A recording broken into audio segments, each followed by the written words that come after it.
Welcome to another House Flipper 2 build video. Today I wanted to build a tiny home, but I didn't know if that would have been enough to make a video on, so I decided to do a shipping container tiny home. Without further ado, let's hop into the speed build.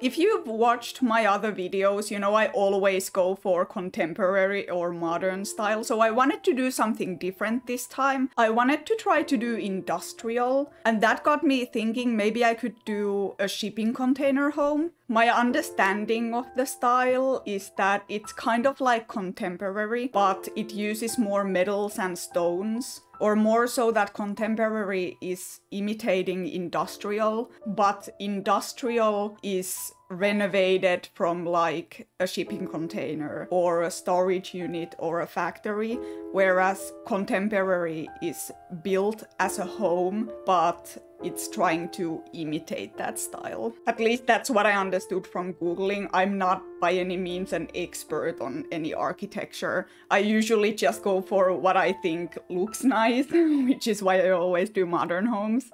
So I started by Googling what size shipping containers are and built my walls in the game using those guidelines. The shape was kind of hard to decide on. I didn't want it to look too simple, and I also couldn't add too many shipping containers because otherwise that wouldn't be a tiny home anymore. So I decided on 2 shipping containers on top of each other. It took me such a long time to place those beams that are supporting the upper container. I cut the fiddling out of the video because it just took so long, but I was able to get it right in the end. For some reason, while placing items, it doesn't ignore collisions, but with the free placing tool, you can do that. So I had to kind of move the previous beam out of the way first and then place another one and then move the third one like back in. So I got it how I wanted it to look in the end. I wish you could turn on ignore collisions when just buying and placing items. It's not that you can't do anything you want in sandbox mode, it's just that it takes a longer time this way. Placing the beams also took me a longer time than it needed to because I had accidentally binded my rotate buttons to the same buttons as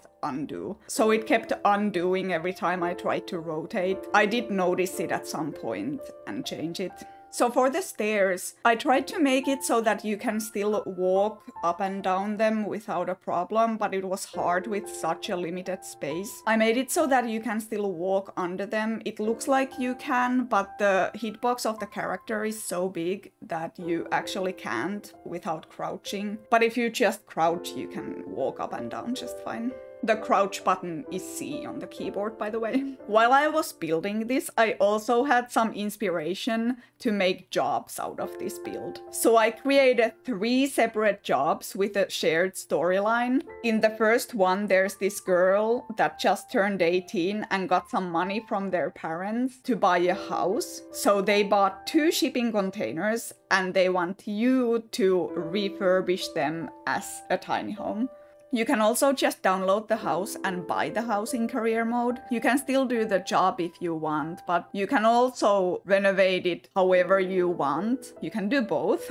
So in the job, you kind of have to do a similar thing that I've done. But if you renovate the house, then you can do whatever you want with it. It just comes with 2 empty shipping containers. So that's exciting. You can join my Discord server to link some photos if you end up renovating it. I'd love to see them. But anyway, in the second job that I made, she has gotten a boyfriend that's gonna use his college funds to buy another container and renovate it as a living and dining room. And then in the third job, they bought yet another container because she's pregnant, so they need a nursery upstairs. I tried to make the job series kind of challenging, but I hope it's not too challenging so that it's still fun. I of course playtested all of them and I had a lot of fun building them, so I hope you enjoy them too. Let me know if you want me to make a separate video of me playing through them as well, or if I should make another video of making some other jobs. Like I could create my apartment how it is currently. A lot of the furniture is just my boyfriend's furniture, So I'd love to make a job out of it and see how I would refurnish it if I had unlimited money, of course.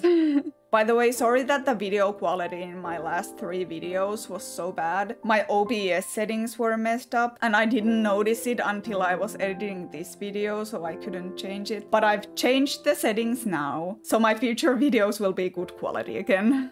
And at least the end result photos are still good quality, so at least that's nice. For the inside, I had a hard time choosing how industrial I want it to look and how modern. Like, usually when you renovate shipping containers as homes, you try to make them look as much like a home on the inside as possible. Like, when you're on the inside, you can't tell you're inside a shipping container. But in a house building game, I kind of feel like you want it to show on the inside at least a little bit. So I end up leaving the metal walls as like accent walls on the inside. I think it ends up looking good. For the floor plan, I did the kitchen downstairs and the bedroom upstairs. I couldn't fit in a proper living or dining room because this house is so small, but I could fit in all the essentials, so that's fine. And I did include some seating on the patio and a picnic table outside as well, so those kind of double up as living and dining rooms. I wanted to add some columns at the corners of the shipping containers just to add some detail. I wanted to use those beams, but ignore collisions wasn't working for some reason for the resize tool, so I ended up just using the wall tool instead. I think it still ends up looking good, so that's okay. I wish the sandbox mode had a copy style tool. In career mode, it's on the scanner tool, but for the life of me, I just couldn't find it in sandbox mode at all. So let me know if you know where it is. So much time on this build was just wasted on me recoloring things. Because in career mode, for example, when I do the kitchen or the windows, I can just change the color of one counter or one window and the copy style of that to the rest of the counters and windows. But that's why I sped up all the time I spend in the catalog by 2 times the amount that the rest of the video is sped up, so it's not as boring to watch. Usually when I see shipping container homes, they're very eco-friendly in style. They have a lot of recycled materials, and obviously the shipping containers themselves are recycled as well, because they're not used as shipping containers anymore. Maybe they would have been thrown out if somebody didn't buy them and refurbish them. So I went for a little bit of that eco vibe as well by using moss as the flooring on the patios outside. I had a hard time choosing if I wanted to leave the metal on the inside as flooring, because I could still soften it up with carpets and stuff, so I could still make it look okay, but I thought realistically, if you lived there, the metal under your feet would feel so annoying, so I ended up going with wood instead. I could have also used the wood on the patios, but I feel like the moss kinda softened it up a little bit, which it needed, I think, because of the excessive amount of metal, so I think the moss looks good.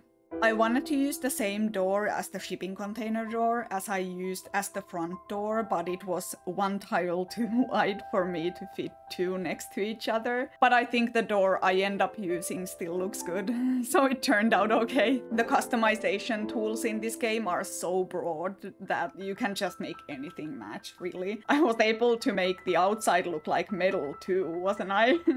So when I was wiring my lights, I realized I forgot to put in a bathroom, but I was able to fit one in by fiddling with the stairs some more, so I fit the bathroom under the stairs. So the bathroom is a bit small, but this is a tiny home, like what do you expect? But on that note, I'm gonna end the voiceover right here. If you want to support me, leave a like and a comment. If you want to see more of my content, don't forget to subscribe. So thank you for being here. I hope you enjoy the rest of the speed build, and I hope to speak to you all soon.